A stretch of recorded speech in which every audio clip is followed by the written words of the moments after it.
India is presenting a huge opportunity for you when it comes to the smartphone market, which is seriously underpenetrated so far. Give us an idea of the potential. Oh, phenomenal, because we've seen most of the mobile subscribers in India getting on the landscape in the last 3 years. So there's a phenomenal opportunity of upgrading the feature phone onto the smartphone users, and then on the smartphone, again on the technology side, from 2G to 3G to finally now 4G. So I think if we look at the upgrade cycles are really shortening in India.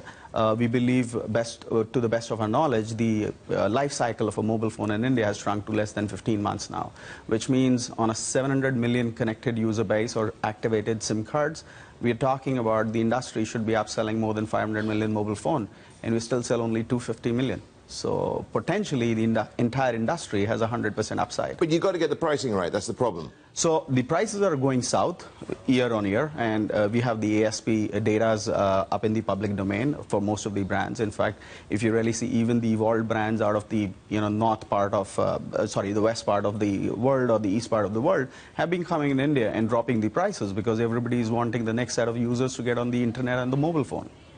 Okay, but that's the opportunity for you. But somebody was saying to me, you should be using India as being your absolute core market, concentrate India, and not look across to China, saying that if you want to sell phones in China where there are 300 smartphone makers, you must be delusional. So I think the markets in India are fairly competitive and as competitive as any other parts of the world. And if at all we have a vision of becoming amongst the top 5 club of the world, China as a market can't be ignored. I'm not trying to time myself for the China market, but I think as a brand, if we have a vision of being in the top 5, we can't be ignoring China market. So sooner or later, we should see a presence in the China market. And of course, China must be part of the component chain as well, the supply chain there, definitely, yeah? Yes, absolutely. So a lot of designing, in fact, one of our design teams still sits out of China, and they sit out of Beijing. So they work along with the teams in Bangalore and the Gurgaon office, and that's how the mobile phones are made. Well, I mean, last time we were talking, you were going to the assembly phase and you were just assembling your own phones, and that's what you're at now. But what about actually becoming a smartphone maker proper, building the components as well, or sourcing them locally, as Apple may be forced to do, but we'll come to that in a second. Okay. So I think in the vision of the government of India, it's not only about manufacturing, it's about, owning the entire project. So getting the teams up in Bangalore, in Beijing, has allowed us to start designing the mobile handsets. Assembly is already on, and in the phase manufacturing plan that we've agreed with the government, we're looking at really moving to the last level by the year 2020. So every year there's a phase which gets implemented and we move the needle further. How many phones are you selling a year? It's about 3 million a month now. 3 million a month, so we can do the maths quite easily there, right? Okay. What about this unicorn handset? Is that what you've got in your hand? No, unfortunately, that's a Micromax right now. But you, for us, so the way we look at the ecosystem of the market in India, as we're talking about moving the set of consumers to the next one. So Micromax will always be more, more horizontal, trying to move people from a segment to the other segment.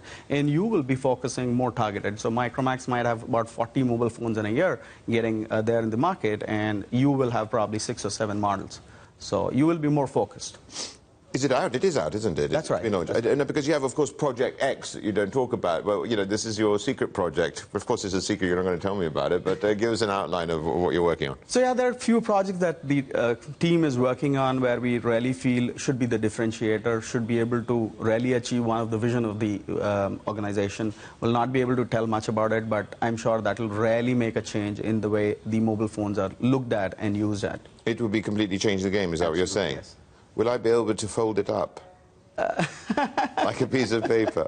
I know the way you work. It's a multiple choice, and out of them, you're going to get the answer. Right. Well, yes. Okay, let's just have a look at... I mean, you launched 15 smartphones, or lit 15 phones in a single day. Yeah. Now, everybody else is trying to simplify their product range. You're seemingly making it more complicated. Yeah, it goes back to the same fact that we were talking about, how to move the consumer to the next segment. So while 15 were launched in a day, obviously the 15 were not designed in a single day. Yeah, well, probably that was just collated together to really, bring up the multiple choices and multiple options to the consumer. Were they very different? There were about 5 series in that. So there were 5 different series. Right. So there was like, from a entry-level 3G phone to a, really evolved octa-core 4G phone. I mean, you're just not an India story as well, because of course we talked about China, but I think you're the third biggest smartphone seller in Russia. Russia, that's right. I mean, Africa must be a massive opportunity as well. So at any moment of time, Rashad, the way we look at the markets, we do keep evaluating about 2 to 3 international markets. Not to say we are definitely going to launch in any of the 3, but there is always a team which evaluates the market, and seeing the right moment for the brand to launch, we take a decision to whether to launch or not into a particular market.